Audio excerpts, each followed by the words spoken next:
दुनिया हॉर्मुज के खुलने का इंतजार तो कर रही है और ये इंतजार कितना लंबा होगा, कितना महंगा होगा, कोई नहीं जानता है। ऐसे में ये समय दुनिया के लिए खत्म होने वाली जंग अब अंतहीन हो चुकी है।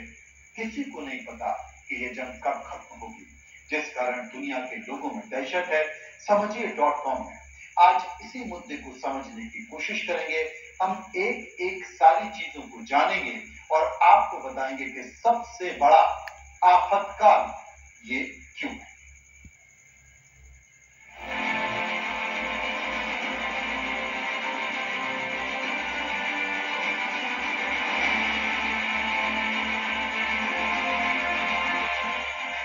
मिडिल ईस्ट में जारी संघर्ष के कारण दुनिया भर में गंभीर आर्थिक और मानवीय संकट पैदा हो गए हैं। प्रमुख आफतों की बात करें तो ऊर्जा संकट और महंगाई है।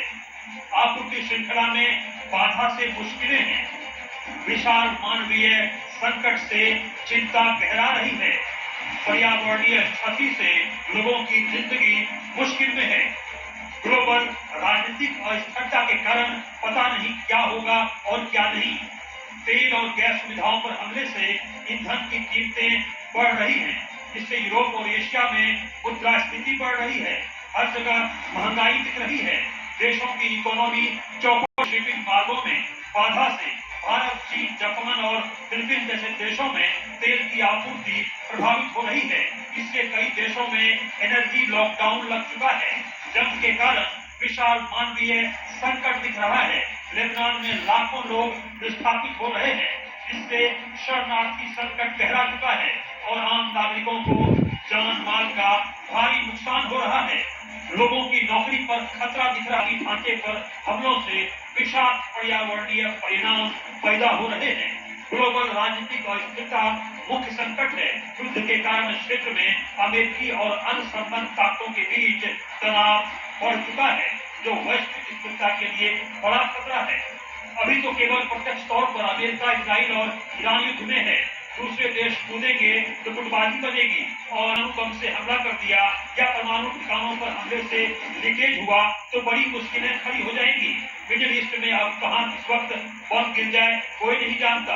सबसे बड़ा खतरा ऊर्जा संकट का है। एक ऊर्जा संकट ही दुनिया में हाहाकार मचा रहा है। संक्षेप में यह जंग न केवल स्थानीय स्तर पर विनाश ला रही है, बल्कि वैश्विक तेल आपूर्ति को बाधित कर दुनिया भर में महंगाई को बढ़ा रही है। लिहाजा महंगाई से आम लोगों का जीना दुर्भर हो रहा है। पूरी अर्थव्यवस्था चौपट होते दिख रही है। बाजार में खरीदारी नहीं हो रही है। शेयर बाजार भी औंधे मुंह गिरने लगे हैं। ऐसे में भारत और दुनिया के लोगों में इस जंग से काफी डर दिख रहा है, क्योंकि शुरुआती संकेत ही अच्छे नहीं है। जंग कब खत्म होगी कोई नहीं जानता। ऐसे में जंग से पूरी दुनिया मुसीबत में है, दहशत में है। Bureau report, India news. उधर ईरान युद्ध का आज 32वां दिन है। तेल, टकराव और तबाही, यही तीन शब्द गूंज रहे हैं। दुनिया अब बड़ी आफत मंडरा रही। हालात यहां तक है कि मिडिल ईस्ट जंग तक सीमित नहीं, बल्कि दुनिया के लिए ये संकट गहराता जा रहा है और भारत भी इसकी चपेट से अछूता नहीं है। जंग का विस्तार हो रहा है। कई मोर्चों पर धमाके हो रहे हैं। तेहरान और इस्फहान में लगातार एयर स्ट्राइक हो रही है। अमेरिका, इजराइल बनाम ईरान का सीधा टकराव देखने को मिल रहा है। जंग लेबनान खाड़ी और यूरोप तक असर दिखा रही है। हालात लगातार हमलों से जंग अब रीजनल नहीं बल्कि ग्लोबल संकट के तौर पर उभर कर आई है। इस दुनिया का सबसे बड़ा आपातकाल कह सकते हैं, क्योंकि हॉर्मुज संकट से दुनिया की तेल सप्लाई खतरे में, ईरान के टैंकर पर हमला करने से शिपिंग खतरे में, तेल के अभाव में तेल की कीमतों में उछाल है, ईरान के बैलिस्टिक मिसाइल वर्सेस अमेरिका का थार्ड सिस्टम है और आसमान में डिफेंस वॉर चल रहा है। जंग पर दुनिया में दरार आ गई है। नाटो में दरार आ चुकी है। नाटो देशों के संगठन में दरार आ चुकी है। स्पेन ने यूएस